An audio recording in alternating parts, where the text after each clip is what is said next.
Star लोकशक्ती news चॅनलला subscribe करा आणि बेल आयकॉनला प्रेस करा।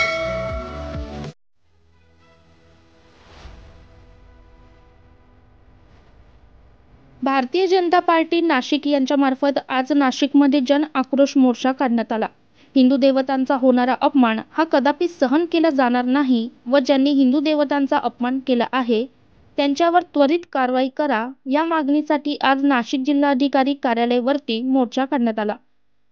भारतीय जनता पार्टीचे आमदार नितेश राणे, आमदार सीमाताई हिरे, आमदार देवयानी फरांदे, शहर अध्यक्ष गिरीश पालवे, महाराष्ट्र लव जिहाद प्रदेशाध्यक्ष किशोर घोडके व असंख्य कार्यकर्त्यांनी जिल्हाधिकाऱ्यांना निवेदन दिले। संदीप लामखडेसह प्रतीक्षा वसावे, स्टार लोकशक्ती न्यूज नाशिक।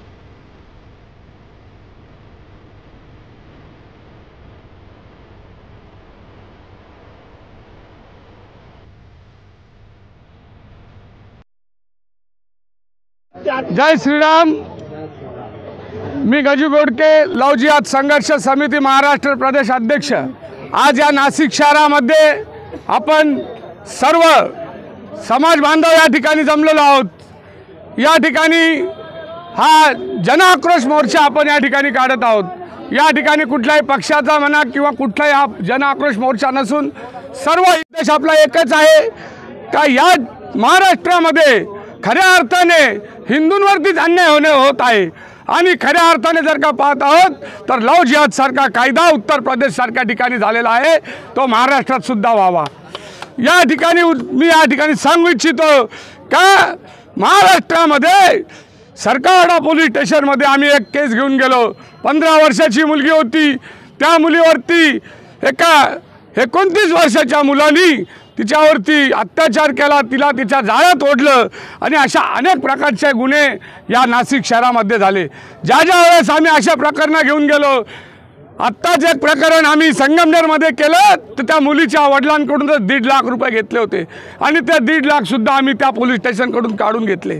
सरकारवाडा पोलीस स्टेशनमध्ये जी मुलगी होती ती मुलगी 15 वर्षाची होती। त्या मुलीवरती अत्याचार झाल्यानंतर आम्ही सांगितलं का त्या मुलाला लगेच घेऊन आले पाहिजे, परंतु पोलिसांनी त्या मुलाला आणलं आणि त्या मुलीला त्या वडिलांच्या ताब्यात दिलं। त्या मुलांनी परत संध्याकाळी त्या मुलीला रिटर्न घेऊन गेला। आमचं म्हणणं आहे का त्या मुलावरती 376चा गुन्हा दाखल झाला पाहिजे, त्या मुलावरती पोस्को गुन्हा दाखल झाला पाहिजे, परंतु सरकारच्या पोलिसांनी तो गुन्हा दाखल केला नाही। शंकराच्या पिंडीवरती कोणीतरी लहान मुलगा येतोय आणि तो 12 वर्षाचा मुलगा, त्याला निरोध म्हणजे काय माहिती नाही आणि तो एक संकल्प चित्र पोस्ट करतो। याचा अर्थ यामागे कोणीतरी आहे हे आम्हाला दिसत आहे आणि या माध्यमातून हिंदूंवरतीच महाराष्ट्रामध्ये असले अत्याचार चालू आहे आणि 2 धर्मियांमध्ये तेढ निर्माण होईल म्हणून पोलिस कुठल्या प्रकारचे त्याच्यावरती हे करत नाही आणि मतांच्या लालसेने चांगले पक्षसुद्धा मुस्लिम धार्जिणे झालेले आहे।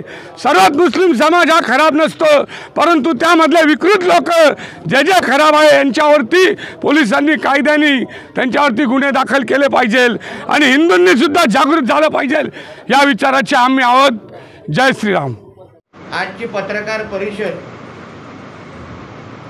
ही एका महत्त्वाच्या विषयावर आपल्याला माहिती देण्यासाठी आमदारताई आहेत, आमचे शहर अध्यक्ष आहेत, आमचे महापौर आहेत आणि आम्ही सगळे भारतीय जनता पक्षाचे आणि हिंदू विविध संघटना आम्ही सगळेच एकत्र येऊन आत्ताच आपल्या जिल्हाधिकाऱ्यांची भेट घेतलेली आहे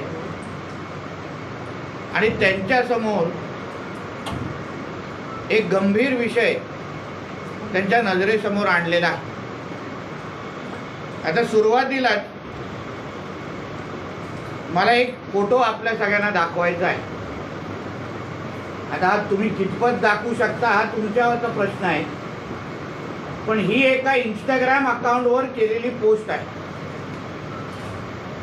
आता मला हे विचारायचं आहे की हिंदू हृदय सम्राट स्वर्गीय बाळासाहेब ठाकरेंचा मुलगा उद्धव ठाकरे राज्याचे मुख्यमंत्री असताना अशा पद्धतीची पोस्ट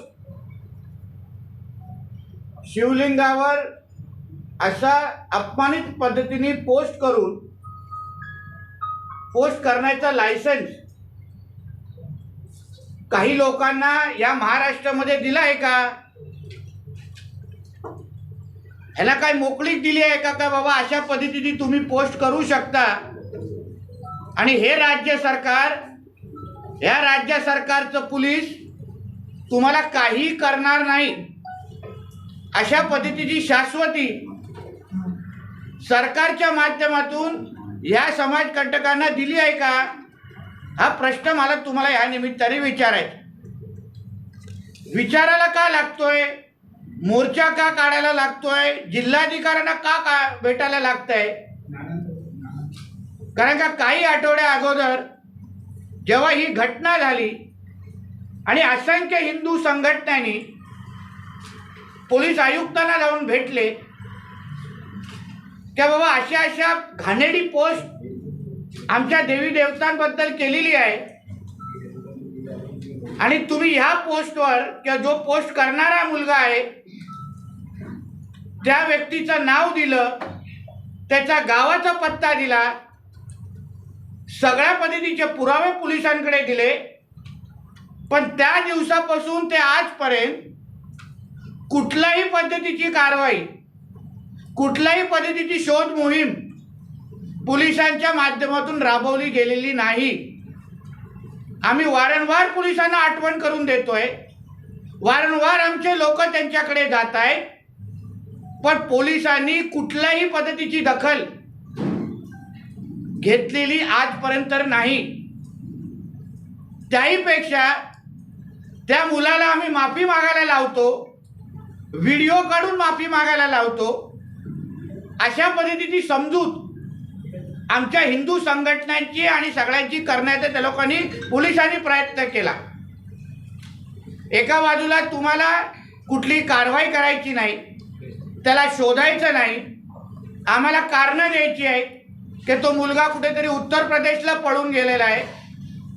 मग आमचा मुद्दा असा आहे, अन्य वेळी कुठल्याही भारतीय जनता पक्षाच्या नेत्याचा विषय असो,